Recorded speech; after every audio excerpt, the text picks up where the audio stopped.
नमस्कार शेतकरी बंधूंनो, आज आपण सुरण या कंदवर्गीय भाजीपाला पिकाची लागवड कशी करावी याबद्दल माहिती पाहणार आहोत. ठाणे जिल्ह्यासाठी सुरण लागवड ही एक केवळ नवीन पीक लागवड नसून कृषी, स्थानिक आर्थिक विकास आणि पर्यावरण या सर्व घटकांना एकत्र आणणारी नाविन्यपूर्ण योजना आहे.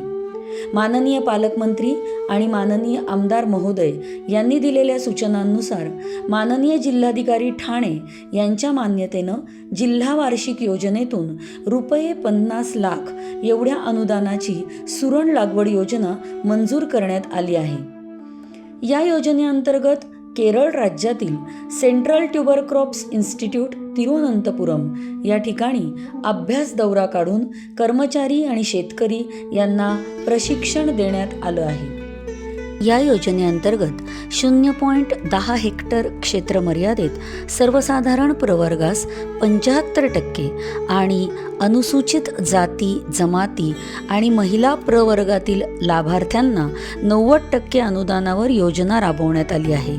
योजनेअंतर्गत कृषी विद्यापीठामार्फत सुरण बियाणे कंद उपलब्ध करून देण्यात येऊन कृषी विभागामार्फत ठाणे जिल्ह्यातील कल्याण, अंबरनाथ, भिवंडी, शहापूर आणि मुरबाड या तालुक्यातील 149 लाभार्थ्यांना 74.5 टन सुरण बियाणं कंदाचं वाटप करण्यात आलं आहे. सुरण हे कमी मेहनत करून जास्त नफा देणारं पीक आहे. याला आपण एलिफंट फूट याम म्हणूनही ओळखतो. या पिकावर रोगांचा अत्यल्प प्रादुर्भाव आणि पिकाला बाजारात असलेली बारामाही मागणी यामुळं आपल्या जिल्ह्यात सुरण हे पीक शेतकऱ्यांसाठी एक महत्त्वाचं कंदवर्गीय भाजीपाला पीक झालेलं आहे. सुरण पिकास उष्ण आणि दमट हवामान आवश्यक असतं. साधारणपणे 25 ते 35 डिग्री तापमानात सुरण पीक चांगलं येतं. या पिकासाठी उत्तम प्रमाणात विखुरलेल्या स्वरूपात साधारण 1000 ते 1500 मिलीमीटर इतका पाऊस आवश्यक असतो.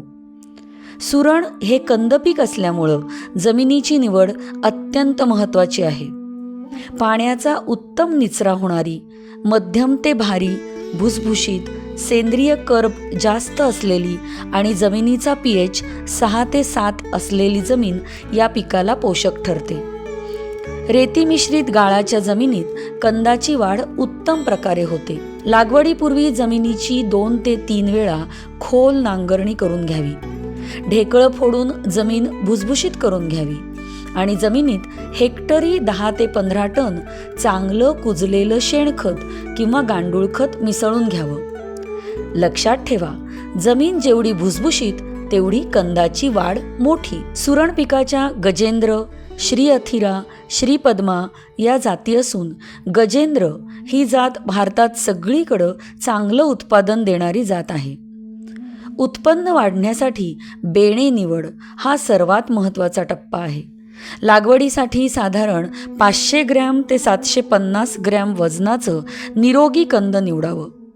आपल्याला अशा 6 ते 8 टन बेण्याची हेक्टरी आवश्यकता असते. तालुका तंत्रज्ञान व्यवस्थापक, शहापूर, जिल्हा ठाणे. मी आत्मा यंत्रणेअंतर्गत काम करतो.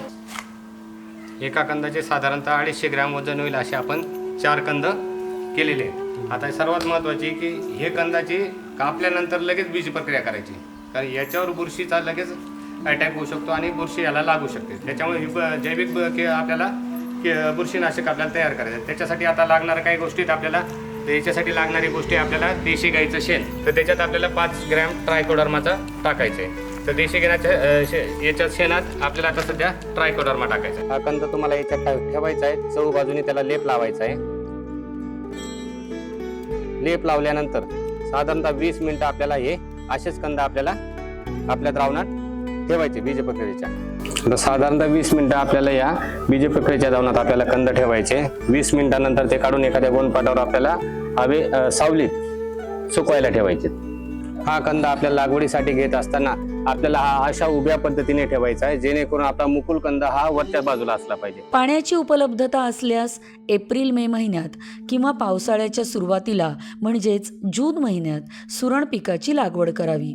खड्डा पद्धतीमध्ये लागवड 60 बाय 60 बाय 45 सेंटीमीटर आकाराचे खड्डे खणून त्यात 2 किलो शेणखत आणि माती मिश्रण करून भरावी. खड्ड्यामध्ये 2 बाय 2 किंवा 3 बाय 3 फुटाचं अंतर ठेवून कंद लावावेत. सरीवरंबा पद्धतीनं लागवड करताना 90 बाय 90 सेंटीमीटर किंवा 60 बाय 60 सेंटीमीटर अंतर ठेवावं.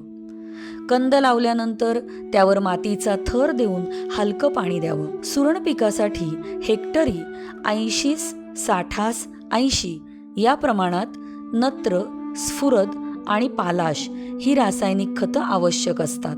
अर्धी नत्र खताची मात्रा आणि संपूर्ण स्फुरद आणि पालाश खत लागवडीपूर्वी द्यावं. उर्वरित अर्धी नत्र खताची मात्रा 45 दिवसांनी म्हणजे बेंडणी केल्यानंतर द्यावी.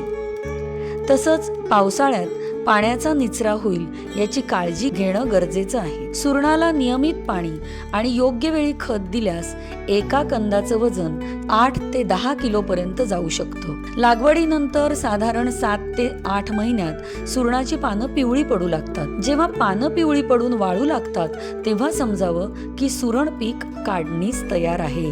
अशा वेळी कंद खोदून काढावेत.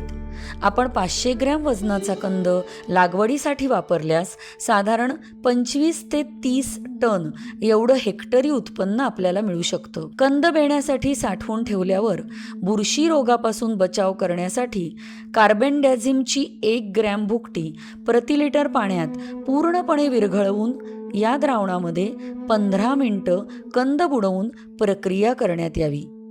हे प्रक्रिया केलेलं बेणं थंड आणि कोरड्या जागेत ठेवल्यास साधारण 3 ते 4 महिने लागवडीसाठी उत्तम प्रकारचं बेणं मिळू शकतं. नमस्ते, मी कविता संडे, उपकृषी अधिकारी पडगा.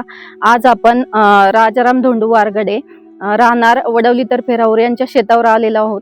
त्यांना आपण जिल्हा वार्षिक नियोजन समिती या योजनेद्वारे 500 कंद 10 गुंठे लागवडीसाठी दिले होते. तर त्यांनी अतिशय मेहनतीने ते लागवड केलेली आहे आणि त्याचा आज आपण बघू शकता खूप चांगला रिझल्ट आपल्याला दिसत आहे.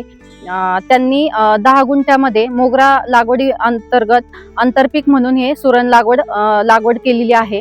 नमस्कार, मी नरेश भुजड, सहाय्यक कृषी अधिकारी दाभाड. आज आपण खांबाले गावामध्ये विजय पाटील यांच्या शेतावर आलेलो आहोत आणि आपण त्यांना सुरण लागवड दिलेली आहे आणि ती सुरण लागवड अतिशय चांगल्या पद्धतीने सुंदर अशी लागवड या ठिकाणी झालेली आहे. मला महाराष्ट्र शासनाच्या सुरण लागवडीने गजेंद्र ही जात दिलेली आहे आणि ती खूप छान जात आहे. एका मी 10 गुंठे जागेत तिची लागवड केलेली आहे आणि ती लागवड साधारण 10 बेडवर आहे. 10 बेडवर साधारण 120 कंद आहेत आणि 120 गुणिले 10 केले तर साधारण 1200 रुपये ही बसतात आणि 1200 रुपयाचे 4 किलोचा जरी कंद पकडला तरी 12×48 म्हणजे साधारण 4800 किलो माल होणार आहे आणि 40 रुपयाचा भाव जरी पकडला तरी मला 10 गुंठ्यामध्ये 1,92,000चं उत्पन्न अपेक्षित आहे. त्यातलं जरी उद्या 92,000 खर्च सोडला, एवढा तर खर्च होत नाही, पण जरी सोडला तरी एक 10 गुंठ्यामध्ये 1 लाखाचं उत्पन्न निश्चित अपेक्षित आहे या लागवडीमधून. त्याच्यामुळं इतर पिकापेक्षा, भाजीपाला किंवा इतर पिकापेक्षा हे जे सुरण लागवड आहे ही मला चांगला फायदा मिळवून देईल असं मला वाटते. महाराष्ट्र शासनाच्या योजनेमधून मला हे सुरणाचे कंद प्राप्त झाले. मी महाराष्ट्र शासनाचा कृषी विभागाचा खूप आभारी आहे.